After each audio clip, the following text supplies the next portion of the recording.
Hey, me, Callie Carroll. Good morning, sunshine. Morning, sunshine. Good morning, sunshine. Good morning, sunshines. Daily dose of perspective.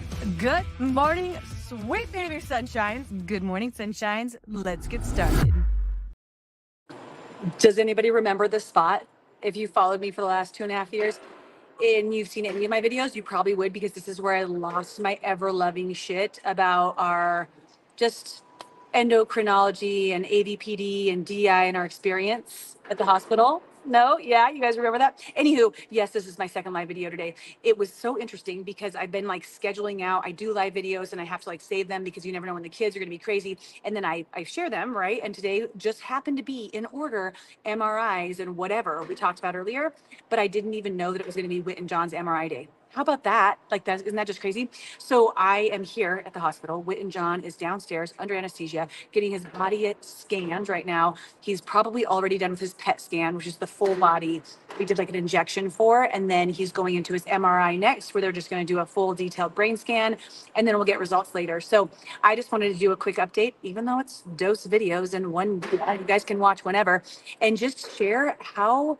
different the process has been throughout the last 2.5 years. And although there's continuously challenges and sometimes new challenges we didn't used to have and old challenges we don't have anymore, it's just interesting because it's all progress. You know, even when we in our life and adventures, even when we face new challenges and we have to conquer new things, it's still a step towards progress. And it's like, yeah, but it wasn't hard before and now it is. And that's okay. That still leads towards progress. So for us, first thing is last night, like anytime when we go NPO, which is nothing for oral, which is what you have to do before anesthesia. Like if you were going to go get surgery, you would be, your doctor would be like, stop eating at this time, stop drinking at this time. And it's not a big deal. Like take these medications, whatever. When you have a child, one, they just don't like stop eating at all, right? And then when you have a child with diabetes insipidus or DI, we have to manage his water, because if he doesn't get enough water in before he gets his medication, then it ends up being like a more of a dire situation. So it's like the night before, the day before, the week before, I'm like a mad scientist trying to figure out what his dosage is going to be to make sure, like, okay, if we're cutting off food at 12, but he usually has his protein shakes in the middle of the night because that's just part of his disease and what habits we've created, then, do we wake him up before, or what do we do? And then we have to cut off his water at 6. We need to make sure we wake him up at 5 and get medication in and have his water before that point and all of that. So we did well with that. But it's so the new thing for us this time is he's never really been hungry, because you guys know, if you followed us, like, he hasn't really been interested in food for the last couple of years. He doesn't, some days he eats, some days he doesn't eat, but he strives and does what he needs to do. But today he woke up, and when he couldn't have his chocolate, he was like, I want some food. Like, give me some ramen, give me some bagels, give me some. And it's the first time I've truly seen him like hangry, where we've had to restrict food. And he was pretty pissed about it. But we distracted with like Legos and different games, got in the car, drove really slow here. And then what was so cute, and I shared this on my page, is as we got in the car, it was like still 6 a.m., so it was dark. And we turn on to 470, which we go to the like airport all the time. And the second we do, he was just like, are we going to my doctor's? And I was like, ooh, like the fact that he's 3 years old and we get on a certain road that doesn't even like we've been on before, and he knows we're going to the doctor's, is just mind blowing to me. And it's a reminder of like what traumatic stress can do and how those memories live so much deeper for all of us when we have something like that experience, right? So we talked about it, and I was like, yeah, we do it. We need to pop by your doctor's today. Then we can go get some food. So not lying to him, but making sure he's like feeling comfortable. And at that point, I felt so blessed that he's been sick for the last week, because his response was, yeah, I used to go to the balloon doctors, Children's Hospital. They have like balloons everywhere, right? And he's like, but now I go to the big doctors because now I'm not little anymore. So I'm going to my hive doctor, because he had hives last week. And I'm like, well, babe, your balloon doctor actually needs to see. But what was so cool is, even though it was like stressful having him be a little bit like off or under the weather, his medication was off for the last week, because when you have this disease, your meds are off with ADPD, whatever.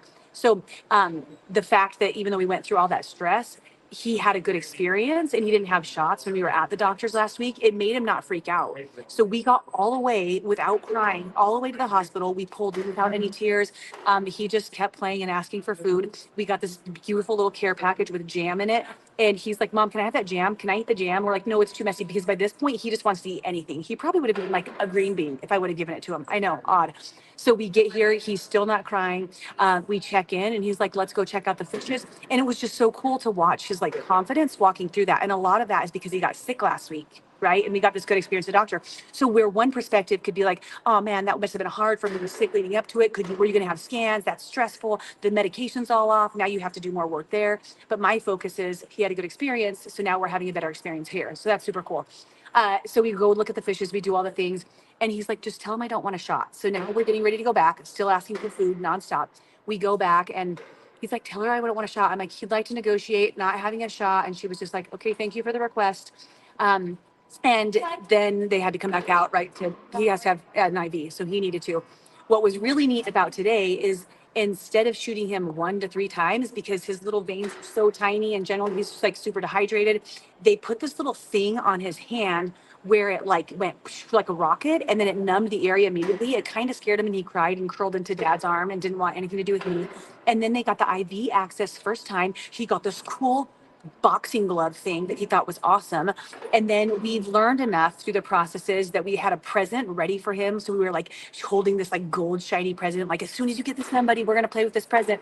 So we opened up this little clay molding set and we built the animals, because then we were in the room for about an hour and 45 minutes, just playing and needing to relax and chill, so they could come in, do his pet injection, which they did. We wait for 45 minutes. Then we have him do a Versed to like get him really like just calm before we go back in the room. And I take him back in the MRI, because if they took him away from me, like they did when he got his port out, he freaks the flip out. So they let me take him back there. They give him his Versed. He's giggling. He's just like, ah, like it was, I wish I had a video of it. It was the cutest thing ever. And then we went back and they, put the actual injection in and we lay his little body down. And before, I used to feel sick to my stomach every single time, like just like ill for the next however long.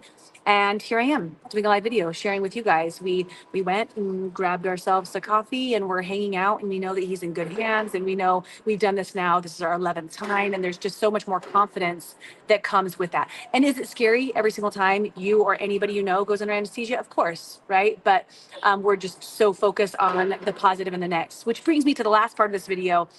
I was freaking out. Like, okay, let me rephrase. I wasn't freaking out all week. I was doing a really good job distracting. Yesterday, I had a lot of built up energy because I hadn't addressed it. On the way home from somewhere, dropping some, I don't know where I went. Oh, conferences. I needed to get energy out. So I like blasted some, the Christmas song my kids call it. It's just techno music. And like we boop, boop, boop, danced our faces off. I mean, like top level, like I just needed to move energy through my body and it felt really good. When I got to the house, none of the kids were with me. The windows were rolled down and they were like, yeah. So they got up and we dance partied our energy out and about, just to try to get into like a different state.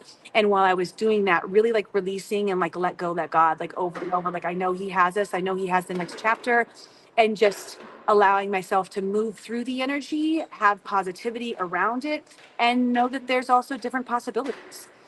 Right before bed, though, I don't do as well with like the bedtime routine because I get nervous about him waking up and wanting chocolate. So I was like, John, can you take him, and I'm gonna be by myself, and you have him throughout the night.